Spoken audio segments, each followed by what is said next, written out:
The risks that we're going to have to manage over the next 10 years are going to be equal to the magnitude that we have faced in the last 10, but they may well be a little different. In the past decade, we've seen old risks reappear. The traditional natural catastrophe risks of hurricane, European windstorms, floods and earthquakes. A very substantial increase in the risk of those extreme weather events occurring as a consequence of the climate change that we've seen to date. Risks in my field have changed from being largely focused on financial risks coming out of the financial crisis to a whole panoply of non-financial risks, ranging from cyber to IT risks to risks just associated with failure of process. I think the greatest that we've faced has been the regulatory risk, in particular, around conduct and now reputation. Looking back over the last 10 years at the risks that we insure and reinsure, terrorism has evolved really beyond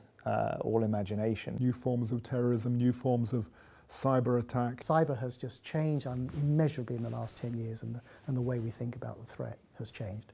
And I think that's due to a lot of work we've done, actually. Also, the threat vectors have evolved from high sophistication, spectaculars, to low sophistication, now into the cyber arena, the emerging threat of drones. The importance of non-quantifiable risks, or others people term it that, uncertainty, has increased. The sort of things that people want to learn have moved on from mathematical approaches to risk to the culture and the people and the behavioural aspects. So we will see more risks and more events coming from that domain that can't be assessed with figures, numbers and statistics or models. The Centre's research approach is to try to take a holistic view of all risks in the environment that face organisations. The 3 C's, I always say, that's countries, cities and companies. To do research that is impactful and provides insights to business. Helping them to sort of define quite hard, difficult to understand problems that are sort of emerging in their risk landscape. And then also to take a rational market-based approach at assessing the risks. So looking at things like business interruption, downtime, these more quantitative measures that might give you insights and allow you to unpack some of these more qualitative risks. The reason people come to us is because we provide independent and objective views of their own risk. We do things that they can't find anywhere else, we believe. We are probably the world's leader in trying to put many risks on the table at the same time. We take this broad approach to risk. We look at a very wide range of threats.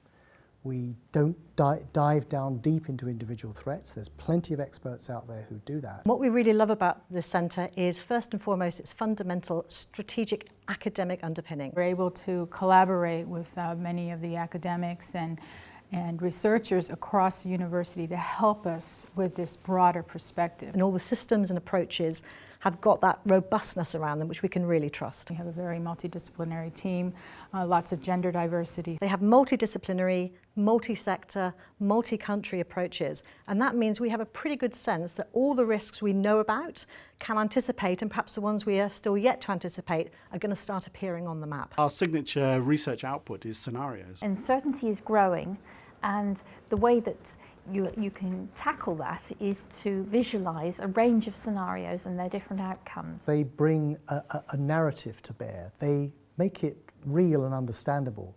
You listen to a story. They've looked over the years at various scenarios that will affect all sorts of organisations, governments, societies, and they've actually offered a way of starting to quantify the effect of those scenarios in a methodical and systematic way. It's so much more effective than just looking at a whole bunch of statistics. It's been absolutely essential. They have influenced our thinking, they have influenced our scope, and they have influenced our methodologies and understanding of emerging risks like cyber. And adding that into our policy coverage, we couldn't have done that without the academic research and advice that they've given us. One of the things that's been great about the Centre, in particular from a research report that they published towards the back end of last year on corporations' perspectives of risk, was identifying for me that reputation was one of the 4 key challenges that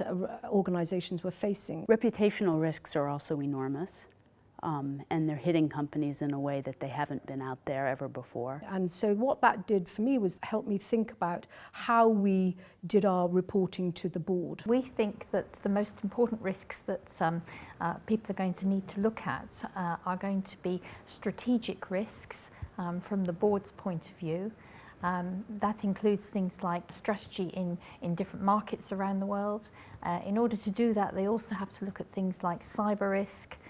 They also have to look at their supply chains. A major failure of a cloud supplier, we see that as a major threat. It's so systemic, and the risks are so high. And perhaps quantifying liability risk will be the next frontier in the next 5 to 10 years. Also, data privacy, and those are all linked together. The most pressing issues for society in the next 10 years are around inequality. And the concentration of wealth that we see. Inequality of income, inequality in respect of assessing resources. And governments are now talking about radical transformations in our energy and our food systems, all associated with climate change. Climate change. Climate change. Climate change, the implications, especially for the longer term, is the number one issue. In terms of physical risks, liability risks and transition risks. What that's going to mean for our clients, for ourselves, for the mortgage book, for example. Water shortage leading to geopolitical conflict. But there's a fourth category of risk that is deeply concerning. We do not know properly how to characterise it, how to quantify it, but we know that it's very real. And that is associated with climate change. There is a risk of a catastrophic shock to the system. I'd advise the Centre for the Future to keep strongly in touch with businesses because the value of the work that the Centre does here really becomes of most use when it is applied by organisations, governments, societies. I think building on the fantastic strengths that the Centre's already established, especially through its approach to being able to compare different types of risks in the same way, so looking at value at risk across a whole different spectrum, being able to see how those risks compare, but also how they compound. An increase of understanding of quantitative methods, either traditional or emerging, machine learning and AI, but also traditional statistics, even physical modeling, would be quite beneficial. But I think also the Centre needs to look at not only the emerging and evolving risks, but how you're actually going to transfer those risks, manage those risks, and mitigate those risks. We need places like the Centre for Risk Studies to help us work through some of those challenges. Therefore, I think we're going to be involved with the Centre for a long time to come.